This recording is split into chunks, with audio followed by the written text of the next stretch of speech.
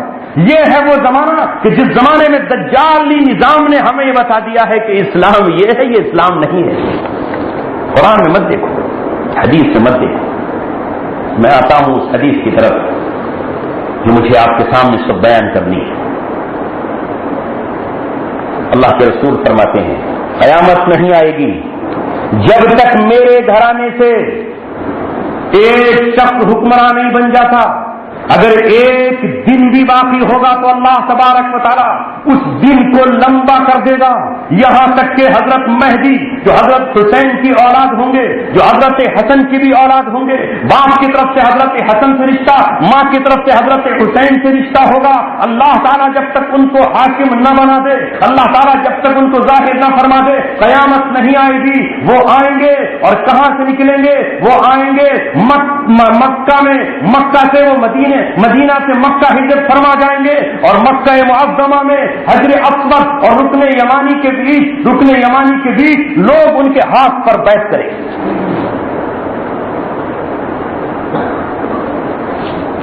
سرکار مدینہ فرماتے ہیں قیامت نہیں آئے گی، لا تقوم الساعة حتى يقاتل المسلمون اليهود، جب تک کہ مسلمانوں کا یہودیوں سے معرکہ نہیں ہو جاتا، جب تک یہود اور مسلمانوں کی جنگ نہیں ہو جاتی نہیں آئے گی قیامت۔ فَيَقْتُلُ الْمُسْلِمُونَ الْيَهُودَ، وہ وقت آئے گا جو اللہ کی طرف سے ہر اپنے دشمن کے لیے مقرر ہوتا ہے، وہ وقت آئے گا جو اللہ تبارک و تعالیٰ کے دشمنوں پر اللہ کی طرف سے آیا ہی کرتا ہے، جو وقت ابو جہل کی پورے لشکر پر اس کے 70 ساتھیوں پر بدر میں آیا، وہ وقت جو اللہ تبارک و تعالیٰ کی طرف سے بنو قریظہ پر آیا، وہ وقت اللہ تبارک و تعالیٰ کے دشمنوں پر جو قوم نوح پر پانی کے عذاب کی شکل میں آیا، وہ وقت اللہ تبارک و تعالیٰ کے دشمن قوم لوط پر آسمان سے پتھر برسا کر اور زمین کو الٹ کر آیا، وہ وقت اللہ تبارک و تعالیٰ کی طرف سے جو قوم عاد پر ہواؤں کی شکل میں آیا، وہ وقت جو اللہ تبارک و تعالیٰ کی طرف سے قوم سمود پر زلزلوں کی شکل میں آیا، چیخ کی شکل میں آیا، وہ وقت جو اصحاب مدین پر آگ کی بارش اور شوروں کی شکل میں آیا، وہ وقت جو اللہ تبارک و تعالیٰ کی طرف سے فرعون پر دریا میں ڈوبنے کے دن آیا، اور جو قارون پر زمین میں دھسانے کی شکل میں آیا، ان پر بھی آئے گا، ان پر بھی آئے گا۔ یہاں تک کہ جب حضرت مہدی آ جائیں گے اور حضرت عیسیٰ اتر جائیں گے تب مار کا آرائی شروع ہوگی. اللہ اکبر. یہ زمین پر جو آخری مار کا ہونے جا رہا ہے، ذرا اس کی سچویشن سمجھ لیجئے. ایک طرف اللہ تبارک و تعالی پلس عیسیٰ ابن مریم پلس امام مہدی ہیں، اس میں اور پلس مخلص مسلمان ہیں.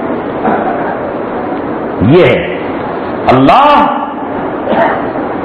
حضرت عیسیٰ، امام مہدی، مسلمان، اور ان کی مدد کے لیے ملائکہ اور فرشتے اور کائنات کا ہر پتھر، ہر درخت، ہر شے سوائے غرقد کے پیڑ کے. دوسری طرف شیطان، ابلیس کا سب سے بڑا چیلا دجال کے ساتھ یہودیوں کے ساتھ باقی دنیا کے مشرک قوم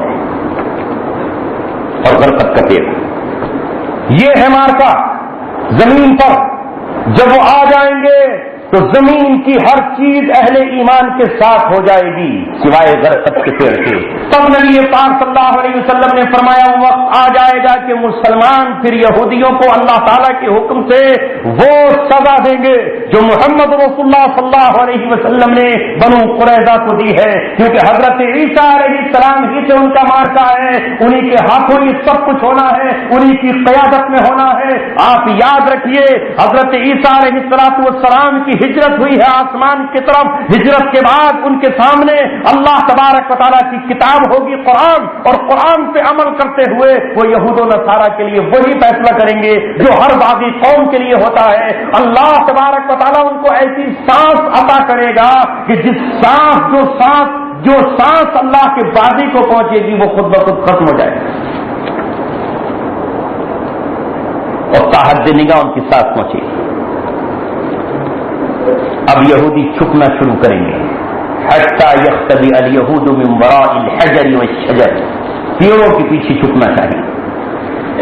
حجر پیڑ کو، پتھر کو کہتے ہیں، شجر پیڑ کے پیچھے چھپیں گے.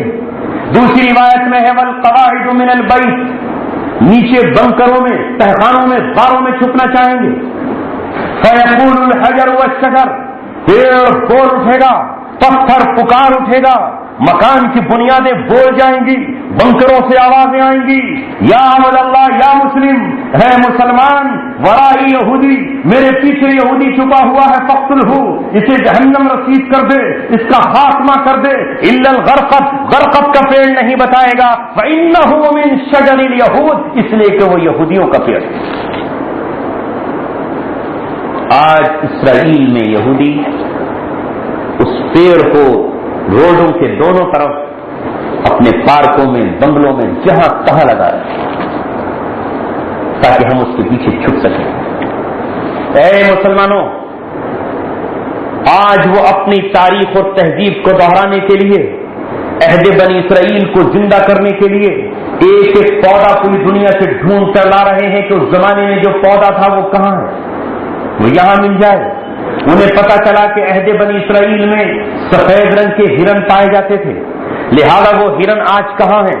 پوری دنیا کو یہودیوں نے کھنگال مارا. وہ ہرن انہیں سعودی عرب کے فیصل چڑیا گھر میں ملے، لہذا حکومت پر دباؤ ڈال کر انہوں نے وہ ہرن لے لیے تاکہ وہ اپنے اسرائیل میں اس کو لے جا سکیں. وہ ڈائناسور کی تلاش میں نکلے ہوئے ہیں. یہ ڈائناسور کون سا جانور تھا؟ جس کا بدن ہاتھی کے برابر ہوا کرتا تھا. ڈائناسور کا انڈا انہوں نے تلاش کر لیا اور اس انڈے سے انہوں نے نیا ڈائناسور بنانے کی تیاریاں شروع کر دی. یعنی کتنی تحقیق پر لگے ہوئے ہیں. آخر میں آپ کو یہ بتانا چاہتا ہوں کہ کبھی ہم نے غور کیا اور نہیں کیا تو آج کر لیجئے. آخر ایسی کون سی ضرورت پیش آئے گی کہ اللہ تبارک و تعالیٰ پتھروں کو زبان عطا کرے گا، وہ بتائیں گے کہ میرے پیچھے یہودی ہے؟ وہ کون سی ضرورت پیش آ جائے گی کہ پیڑ بولیں گے؟ آخر کیوں اللہ تبارک و تعالیٰ مکانوں کی بنیادوں سے آوازیں نکلوائے گا؟ عام حالات میں تو پیڑ پتھر نہیں بولتے. یہ کیسی زمین پر سچویشن پیدا ہو جائے گی؟ یہ کون سے حالات پیدا ہو جائیں گے کہ اللہ تبارک و تعالیٰ بے زبانوں کو زبان عطا کرے گا؟ اللہ کی سنت کیا ہے کہ جب اللہ تبارک و تعالیٰ یہ معجزات ظاہر کرتا ہے کیا ہو جاتا ہے زمین پر؟ سنیں آپ، اللہ تبارک و تعالیٰ کی ایک عام سنت ہے، عام سنت کے مطابق اللہ تعالیٰ چیزوں کی فطرت کو نہیں بدلتا. آگ کا کام جلانا ہے، وہ جلائے گی. جب موسیٰ علیہ السلام نے آگ کا انگارہ اپنے منہ میں رکھنا چاہا تو اس نے جلایا کہ نہیں جلایا؟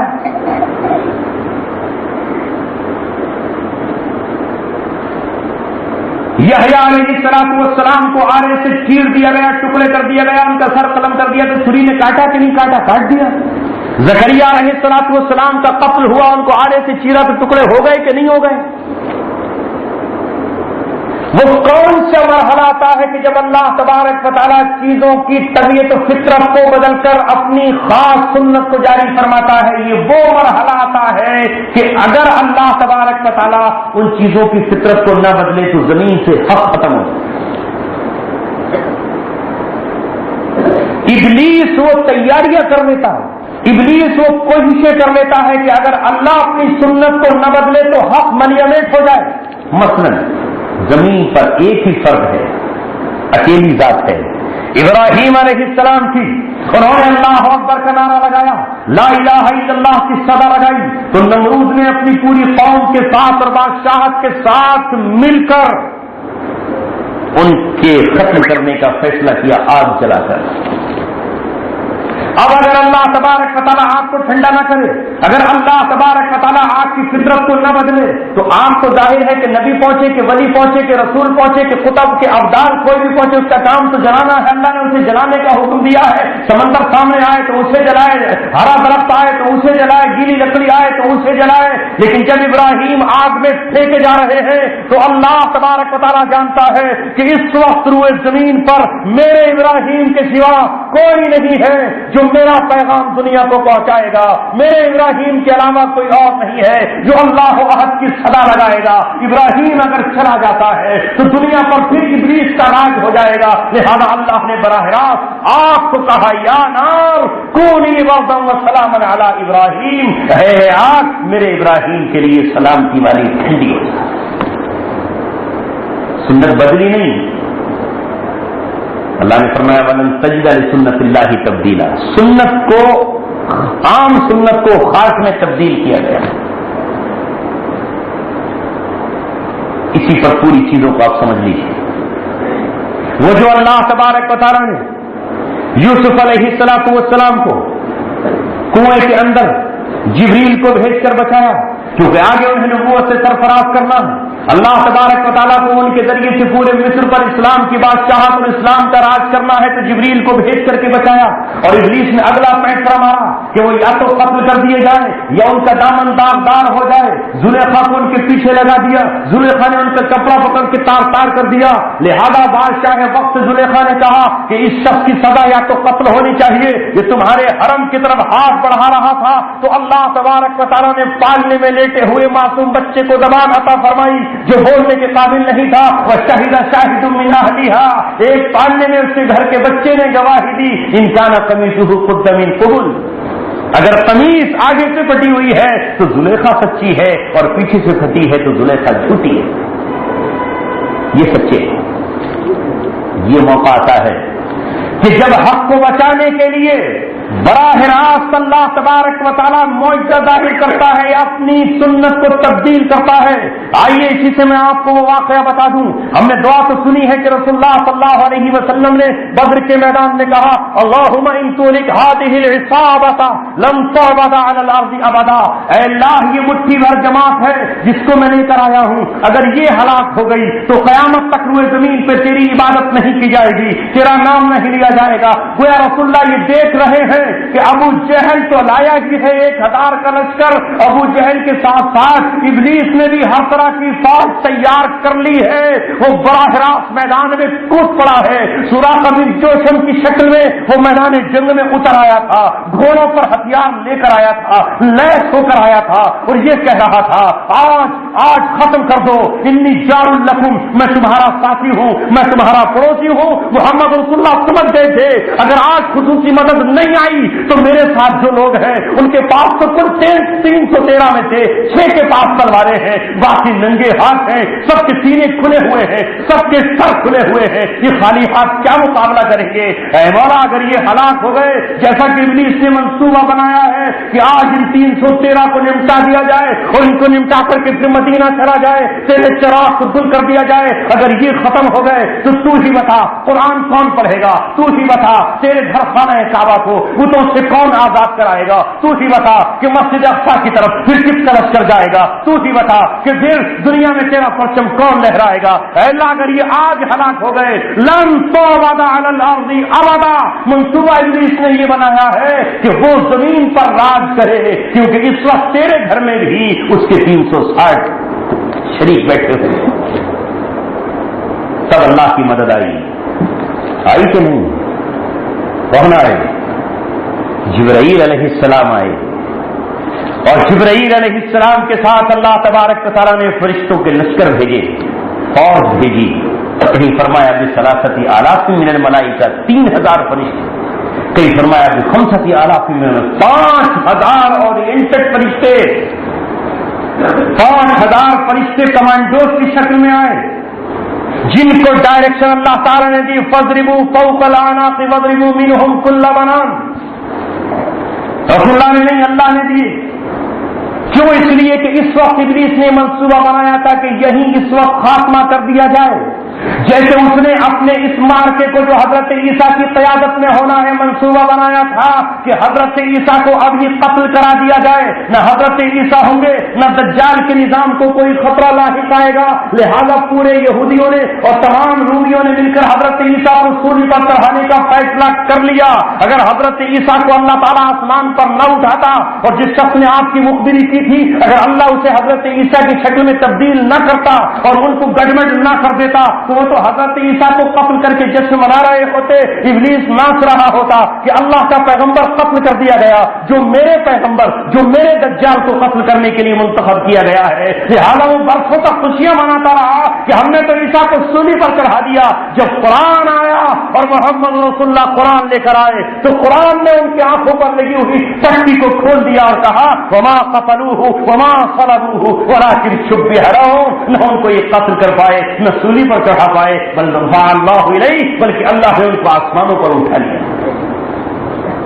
اور رسول اللہ نے صحیح احادیث میں بیان فرمایا کہ آئیں گے عیسیٰ ابن مریم، کہاں آئیں گے؟ سیریا کی دمشق کے مشرقی کنارے پر جامع اموی سفید مینارے پر آئیں گے، سیریا میں تشریف لائیں گے، شام میں وہاں پر آئیں گے حضرت عیسیٰ ابن مریم، ان سے پہلے امام مہدی جمع ہوں گے، امام مہدی سے بعد میں وہ آئیں گے جب دجال نکل آئے گا، اس لیے کہ ان کا 1 پوائنٹ پروگرام دجال کا خاتمہ اور دجال کا قتل ہے، وہ آ کر کے حساب چکتا کریں گے۔ اگر آپ کی نظر ان احادیث پر ہو تو موجودہ صورتحال سمجھنے میں آپ کو کوئی دشواری نہیں۔ جب عیسیٰ علیہ السلام آئیں گے تو ظاہر ہے کہ جس علاقے میں آئیں گے وہ مسلمانوں کے کنٹرول میں ہوگا کہ نہیں ہوگا، وہ جامع اموی مسلمانوں کے کنٹرول میں ہوگی کہ نہیں ہوگی، وہ انہی کے ہاتھ میں تو ہوگی جو حضرت عیسیٰ کا استقبال کر سکے، جو حضرت مہدی رضی اللہ تعالیٰ کے پیچھے نماز ادا کر سکے۔ دنیا بدلے گی کیوں نہیں بدلے گی؟ جب حضرت مہدی رضی اللہ تعالیٰ آئیں گے تو نبی پاک صلی اللہ علیہ وسلم نے فرمایا اتوہ ابدال الشام وعصائب العراق، ان کے پاس شام کے ابدال آئیں گے اور ان کے پاس عراق کے جتھے آئیں گے، عراق کے اہل حق ان کے ہاتھ پر آ کے بیعت کریں گے۔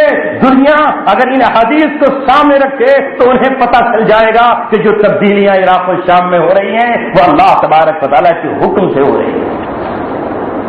وہاں امام مہدی کا لشکر تیار ہونا ہے، وہاں حضرت عیسیٰ کی فوج کو تیار ہونا ہے، وہاں حضرت عیسیٰ علیہ السلام کے ماننے والوں کو وہ ذہن دیا جائے گا۔ عیسیٰ علیہ السلام کے بارے میں بتا دوں آ کے زمین پر کیا کریں گے۔ اللہ کے رسول فرماتے ہیں کیف انتم اذا نزل فیکم عیسی ابن مریم، ارے تمہاری خوشیوں کا کیا عالم ہوگا، تمہاری کیفیات کا کیا عالم ہوگا جب عیسی ابن مریم تمہارے درمیان آئیں گے اور تمہارے درمیان اتر کر آئیں گے حکمن عادلا، ایک حکمراں بن کر، انصاف پسند بن کر آئیں گے۔ ان کے دور کا یہ عالم ہوگا، وہ آ کر کیا کریں گے؟ فیکسر الصلیب، وہ صلیب کو توڑ کر چکنا چور کر دیں گے، ویقتل الخنزیر، خنزیر کا خاتمہ کر دیں گے، اور زمین پر ایسا نظام نافذ کریں گے حتی یضعوا عنہم الجزیہ، دنیا سے جزیہ بھی ختم ہو جائے گا، ساری روئے زمین پر اسلام ہی اسلام ہوگا۔ امن و امان کا یہ عالم ہوگا، امن و امان کا یہ عالم ہوگا، حتی یرتع الابل مع النمار والغنم مع الذئاب، یہاں تک کہ بکریاں بھیڑیوں کے ساتھ چل رہی ہوں گی اور گائے شیروں کے ساتھ چل رہی ہوں گی، وَيَلْعَبُ الصِّبْيَانُ الْمُسْلِمِينَ، اور مسلمانوں کے بچے سانپوں سے کھیلیں گے، سانپوں کا زہر بھی نکال لیا جائے۔ آخری بات کہتا ہوں آپ سے کہ پتھر کیوں بولیں گے بتا دوں، ورنہ پھر بات ادھوری رہ جائے گی۔ اس لیے بولیں گے کہ یہود و نصارہ اپنے آپ کو چھپا لیں، پانی چڑھا لیں، دجالی نظام میں پانی چڑھ جائے گا۔ مسلمان، دنیا کی قومیں انہیں مسلمان سمجھ رہی ہوں گی، ان کے کسی بھی پیرامیٹر سے، کسی بھی پیمانے سے اور کسی بھی مشین، کسی بھی اسکین کے ذریعے یہ پتہ نہیں چل پائے گا کہ یہ یہودی ہے یا مسلم، یہ یہودی ہے یا عیسائی، یہ کون ہے پتہ نہیں چل پائے گا۔ اس وقت کوئی اعلیٰ زمین پر نہیں ہوگا جو یہ ویریفائی کر سکے کہ یہ یہودی ہے، ورنہ وہ بچ جائیں گے۔ آپ سمجھ رہے ہوں گے مسلمانوں کا حکمراں ہے، آپ سمجھ رہے ہوں گے مسلمانوں کا چیف جسٹس ہے، آپ سمجھ رہے ہوں گے مسلمانوں کا قاضی ہے، آپ سمجھ رہے ہوں گے اسلام کا سربراہ ہے، لیکن آپ کو پتہ تک نہیں ہوگا کہ اس کی ماں یہودی تھی، یہ اس کی ماں نے یہودی سے زنا کرایا تھا، یہ زنا کار کی اولاد ہے، یہ نسخہ یہودیوں کا ہے، اسے پتہ نہیں چل پائے گا۔ تب پتھر یہ کہے گا کہ اسے مسلمان سمجھنے والوں، اسے اپنا سربراہ سمجھنے والوں، اسے اپنی جماعت کا لیڈر سمجھنے والوں، یہ مسلمان نہیں بلکہ یہودی۔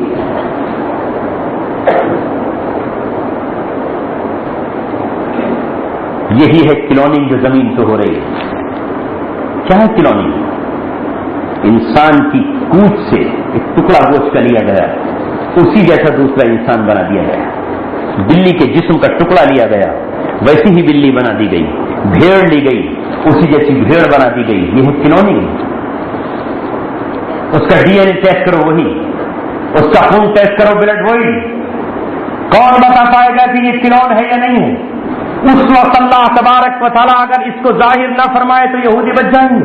تبھی اللہ تبارک و تعالیٰ زمین کو یہ حکم دے گا، پتھروں کو یہ حکم دے گا، پیڑوں کو یہ حکم دے گا کہ وہ بتائیں یہ یہودی ہے۔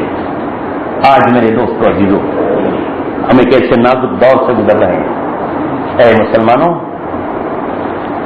ہم دو چیزیں اختیار کریں، حلال رزق اور حلال روزی۔ زمین پہ جو مار کا لڑا جانے والا ہے وہ کوئی معمولی نہیں ہے، وہ فضاؤں میں، ہواؤں میں، جس میں اللہ کے فرشتے بھی انوالو ہوں گے، اور اللہ تبارک و تعالیٰ کا وہ نبی آئے گا جس کو روح القدس ہم کہہ رہے ہیں، جس کا نام جو روح اللہ ہے، جو اللہ تبارک و تعالیٰ کا کلیمت اللہ ہے، اس باطل کو چھانٹنے کے لیے۔ لہذا ہم اگر بچ سکتے ہیں تو صرف اکل حلال کھا کر ہم سنتوں کی طرف دوڑ آئیں، ہم اسلام کی طرف پلٹ آئیں، وہی بچے گا۔ جو اسلام پر چل رہا ہوگا اور جو اسلام پر نہیں چلے گا، جو سنتوں پر نہیں چلے گا، وہ نہیں بچ پائے گا۔ رسول پاک صلی اللہ علیہ وسلم فرمانے کے ایک شخص بڑے زور سے دعویٰ کرتا ہوا جائے گا کہ میاں میں دیکھوں گا کہاں ہے دجال، اور دجال کے قریب تک جائے گا، فتنے کا شکار ہو جائے گا۔ پہلا کام سنتوں کو زندہ کرنا، چاہے وہ چھوٹی ہو یا بڑی، اسے حقیر نہ سمجھنا، اپنے چہرے اور لباس کو اسلامی بنانا اور اس باطل نظام سے انکار کرنا۔ پھر اللہ تبارک و تعالیٰ کی طرف سے مدد آئے گی، زمین پر وہ ہتھیار استعمال کیے جائیں گے آپ سوچ نہیں سکتے۔ اس لیے کہ دجال جب آئے گا تو اس کے ساتھ میں پانی کا خزانہ ہوگا. رسول اللہ فرما رہے ہیں کہ جو اسے خدا کہے گا اس کی کھیتیوں کو سیراب کر دے گا, اس کے جنگلوں کو آباد کر دے گا, اور ان کے جانوروں کو, بیل بکریوں اور بھینسوں کو ہرا بھرا کر دے گا, اور جو اسے رب نہیں مانیں گے ان کی کھیتیاں سوکھ جائیں گی, وہ انہیں ختم کر دے گا. آج انہوں نے ایسے ہتھیار تیار کر لیے ہیں جن کو وہ ویپنس کہتے ہیں, موسم تبدیل ہو جائیں گے اس سے. ہارپ اسلحے ویپنس بنا لیے گئے ہیں جس سے موسم چینج ہو جائے. کائنیٹک ویپنس یہ ہے جو اللہ تبارک و تعالیٰ نے فرشتوں کے ذریعے ابلیس کی قوتوں کو ہلاک کیا ہے. یعنی پہاڑوں کو اکھاڑ کر پھینک دیا اللہ تبارک و تعالیٰ نے. جبریل نے پہاڑ کو لیا اور اسے اٹھا کر کے پھینک دیا پوری قوم پر, اور میں سمود کو اٹھا کر پھینک دیا. وہ جو رسول اللہ سے کہا تھا فرشتے نے آ کر, اگر آپ کہیں تو میں طائف کے پہاڑوں کو چڑھا دوں. ابلیس یہ چاہتا ہے کہ اللہ تبارک و تعالیٰ کا مقابلہ کروں, جیسے وہ میرے ماننے والوں پر پہاڑ اٹھا لاتا ہے اس طرح میں بھی پہاڑوں کو اکھاڑ کر اس پر گرا دوں. یہ کائنیٹک ویپن. اللہ تبارک و تعالیٰ اس مارکے میں ہمیں فتح نصیب فرمائے. پہلی بات یہی کہ سنتوں کی طرف آ جائیں, قرآن کریم سے جڑ جائیں. سورہ کہف کو جمعے کے روز ہر حال میں پڑھیں. یہ فتنہ دجال سے بچنے کا ذریعہ ہے. پوری نہیں پڑھ سکتے تو پہلا رکوع اور آخری رکوع پڑھیں. اس کی تلاوت کریں. کم سے کم پوری زندگی میں ہم یہ 20 آیتیں تو یاد کر لیں, 10 پہلی اور 10 بات, اور یہ دعا کیا کریں کہ اللہ ہمیں فتنہ دجال سے بچا لے. تو یہ حالات تھے, مجھے ان حالات پر روشنی ڈالنی تھی تاکہ کم سے کم ان خطرات کا ہمیں اندازہ ہو جائے جو اس وقت منڈلا رہے ہیں. اللہ تبارک و تعالیٰ مجھے اور آپ کو عمل کی توفیق عطا فرمائے. دعا کر لیجیے. اللهم صل على سيدنا ونبينا وشفيعنا وسندنا وحبيبنا ومولانا محمد. يا رب صل وسلم دائما ابدا على حبيبك خير الخلق كلهم. اے اللہ ہمارے گناہوں کو معاف فرما, ہماری خطاؤں کو درگزر فرما. جو حق ہے اسے ہمیں حق دکھا اور حق کی اتباع کی توفیق مرحمت فرما. اے اللہ جو باطل ہے اسے باطل ہی دکھا اور باطل سے ہمیں بچنے کی توفیق مرحمت فرما. اے رب کعبہ, ہم فتنہ دجال اور اس کے نظام کے دور میں پھنس گئے ہیں. اے مولا اپنے فضل سے ہمیں اس نظام باطل سے محفوظ فرما. اس کی مکاریوں سے ہماری حفاظت فرما. اس کے چال اور فریب سے ہماری حفاظت فرما. اے مولا کریم, روئے زمین پر کفر و اسلام کے بیچ جو مار کا بپا ہے, اس میں ایک طرف تو اور تیرے ماننے والے ہیں, دوسری طرف ابلیس اور ابلیس کے ماننے والے ہیں. اے مولا ہمیشہ تو فاتح رہا ہے, ہمیشہ تو غالب رہا ہے, ہمیشہ تیری فوجوں کو فتح نصیب ہوئی ہے. اے رب کعبہ ہمیں بھی وہ دن دکھا دیجئے جس دن تیرا لشکر پوری دنیا میں فتح کے جھنڈے لہرا رہا ہو اور 4 دانگے عالم میں تیرا ہی کلمہ بلند ہو رہا ہو. اے مولا انسان کی 50 60 سالہ 70 سالہ زندگی میں بہت سارے دور آتے ہیں. کبھی تباہی بربادیوں کا دور, کبھی عزت و کامرانیوں کا دور, کبھی خوش نصیبیوں کا دور, تو کبھی مولا قریب غربتوں کا دور. اے رب کعبہ ہم پیدا ہوئے غلامی کے دور میں, لیکن ہمیں آزادی کا دور بھی دکھا دیجئے. ہماری زندگی میں مولا کریم ہم زمانے کو بدلتے ہوئے دیکھا ہے, کسی کو خوشحال ہوتے ہوئے, کسی کو بدحال ہوتے ہوئے دیکھا ہے, کسی کو امیر کسی کو غریب ہوتے ہوئے دیکھا ہے. ہم نے کسی قوم کو ابھرتے اور کسی کو بچھڑتے ہوئے دیکھا ہے. اے مولا کریم ہم نے اسلام کو زوال کے دور میں دیکھا ہے, اب ہمیں اسلام کے عروج کا زمانہ دکھا دیجیے. اے مولا ایک زمانہ حضرت بلال پر ہی آیا کہ وہ پتھروں کے نیچے تھے اور ان کے زبان باہر نکلی ہوئی تھی. پھر ایک دن وہ آیا کہ ان کا آقا ان کی پیر کے نیچے تھا. اے مولا ایک دن یہ آیا کہ وہ خانہ کعبہ کی چھت پر کھڑے تھے اور فتح مکہ کا نظارہ دیکھ رہے تھے. ایک دن عمر بن خطاب کے زمانے میں یہ آیا کہ بلال مسجد اقصی میں اذان دے رہے تھے. اے مولا انہیں کی زندگی میں تو نے قسم پرسی کا عالم بھی ان کو دکھایا اور فتح کا دور بھی دکھایا, غزوہ خیبر بھی دکھایا اور فتح مکہ بھی دکھایا, ان کو صلح حدیبیہ بھی دکھایا اور مولا کریم بنو قریظہ کا مارکا بھی دکھایا. اے رب کعبہ تو ہماری زندگی میں, زندگی کے ہمارے جو سال اور مہینے گزرے ہیں اس میں ہم نے غموں کے دن دیکھے ہیں, روتی ہوئی آنکھیں دیکھی ہیں, بلکتے ہوئے بچے دیکھے ہیں. اے مولا تڑپتی ہوئی لاشیں دیکھی ہیں. اے رب کعبہ اب ہمیں امت کو مسکراتا ہوا اور فتح سے ہمکنار ہوتا ہوا بھی دکھا دیجیے۔ 1435 ہمارے لیے مبارکبادی کے دن آیا کہ 1436 کو بھی اے مولا ہماری نصرت اور ہماری فتح کا سال بنا دیجیے۔ اے رب کعبہ، امت قربانیاں دے رہی ہے، اس کی قربانیوں کو قبول فرما۔ یہ سچ ہے کہ امت میں گناہگار بھی ہے، خطا کار بھی ہے، مجرم بھی ہے، لیکن اے مولا تیری ہی اس امت میں تیرے نبی کے چاہنے والے بھی ہیں، سچے عاشق بھی ہیں، جنہوں نے اپنی جانوں کا سودا تجھ سے کیا ہے، جنہوں نے اپنی آرزوؤں کو تیرے نام پہ قربان کر دیا ہے، جنہوں نے شرابوں کے جام توڑ دیے ہیں، جنہوں نے عورت کی زلفوں کو خیربات کہہ دیا ہے۔ اے مولا جو تیرے نام پہ نکل کھڑے ہوئے ہیں، جنہوں نے تیرے پرچموں کو ہاتھوں میں تھاما ہے اور باطل کے پرچم زمین پہ ملیا میٹ کر دیے ہیں، اے رب اپنے ان مخلصین بندوں کو پوری امت کی طرف سے قبول فرما لے، ان کو پوری امت کا کفارہ بنا دے، ان کو پوری امت کا فدیہ سمجھ لے۔ اے مولا ان کو پوری امت کی طرف سے قبول فرما لے اور ان کی نیکیوں کے بدلے میں ہمارے گناہوں پر معافی کا قلم پھیر دے۔ اے اللہ یہ امت تیرا پیغام سننے آئی، تیرے نبی کی باتیں سننے آئی، تیرے اولیاء کا تذکرہ سننے کے لیے آئی۔ اے مولا جو تو نے کہا وہ ہم نے کہہ دیا، یہ زبان بھی تیری ہے، یہ دل تیرا ہے، یہ دماغ تیرا ہے، یہ بولنے والے ہونٹ تیرے ہیں۔ اے مولا ہم تیرے بغیر کہاں کچھ کہہ سکتے ہیں؟ جو تو نے کہلوایا وہ کہہ دیا، جو تو نے الفاظ دیے وہ زبان سے ادا کر دیے۔ اے مولا راضی ہو جائیے۔ اے مولا ہم نے نہ حالات کی پرواہ کی، نہ لوگوں کی خواہشات کا احترام کیا، نہ کسی کے من کی طرف دیکھا، نہ کسی کے لوگوں کی طرف دیکھا۔ تیرا پیغام جو تیری طرف سے تیرے نبی کے پاس آیا اور تیرے نبی سے ہم تک پہنچا، ہم نے امت کے حوالے کر دیا ہے۔ اے مولا امت کو دین اسلام کی نصرت کے لیے قبول فرما، دجال کے فتنے سے ٹکرانے کے لیے قبول فرما، اس فتنہ دجال کو مٹانے کے لیے قبول فرما، اس کی بے خوبی اکھاڑنے کے لیے قبول فرما، اس امت کے نوجوانوں کی دعائیں قبول فرما، اس امت کے بوڑھوں کی دعائیں قبول فرما، اس امت کے یتیموں کی دعائیں قبول فرما۔ اے اللہ بیواؤں کی دعائیں قبول فرما، جیل میں بند قیدیوں کی دعائیں قبول فرما۔ اے مولا پہاڑوں کی چوٹیوں پر بیٹھے اپنے غازیوں کی دعائیں قبول فرما، سفر میں مسافروں کی دعائیں قبول فرما، حرم کعبہ میں طواف کرنے والے زائرین کی دعائیں قبول فرما۔ اے مولا مسجد نبوی میں بیٹھے ہوئے ریاض الجنہ میں عبادت کرنے والوں کی دعائیں قبول فرما، پہاڑوں پر ڈٹے ہوئے غازیان اسلام کی دعائیں قبول فرما، امت کے حق پرستوں کی دعائیں قبول فرما، بیماروں کی دعائیں قبول فرما، مجبوروں اور بے قصوں کی دعائیں قبول فرما۔ اے اللہ بھوکوں کی دعائیں قبول فرما، کمزوروں کی دعائیں قبول فرما، امت کے آنسوؤں کو اکٹھا کر دے اور امت کے خون کو جمع کر لے اور اسلام کے چمن کو آنسو اور خون سے سیراب کر کے اے مولا اسے مہکتا ہوا، اسے دمکتا ہوا گلشن بنا دیجئے، اسلام کو لہلہانے کا موقع دیجئے۔ اے اللہ اسلام کے قافلے کو آپ سمندروں پر ڈال دیجئے، ان کو کشتیوں میں سوار کر دیجئے اور ہمیں فتح اندلس دکھا دیجئے، روم کی فتح ہمیں نصیب فرما دیجئے۔ اے مولا کریم اسلام کا پرچم بلند چوٹیوں پر لہراتا ہوا ہمیں نظر دکھا دیجئے۔ اے مولا کریم ہماری دعاؤں کو قبول فرما، باطل سے ہماری حفاظت فرما، حق کہنے کی توفیق مرحمت فرما، حق کی حمایت کے لیے ہمیں قبول فرما، حق پرست گروہ میں ہمیں شامل فرما، حق پرستی کے لیے ہمارے تن من دھن کو قبول فرما۔ جہاں جہاں دینی محنتیں جس نام سے بھی چل رہی ہیں اس میں مخلصین کی محنتوں کو قبول فرما، موحدین کی محنتوں کو قبول فرما، اور جس نے بھی ہم سے دعا کے لیے کہا ہے مولا اس کی دعاؤں کو اپنے فضل و کرم سے قبول فرما۔ اے اللہ جس نے جیسی بھی دعا کے لیے کہا ہے اس کی دعا کو اپنے فضل و کرم سے قبول فرما۔ سبحان ربک رب العزت عما یصفون وسلام علی المرسلین والحمد للہ۔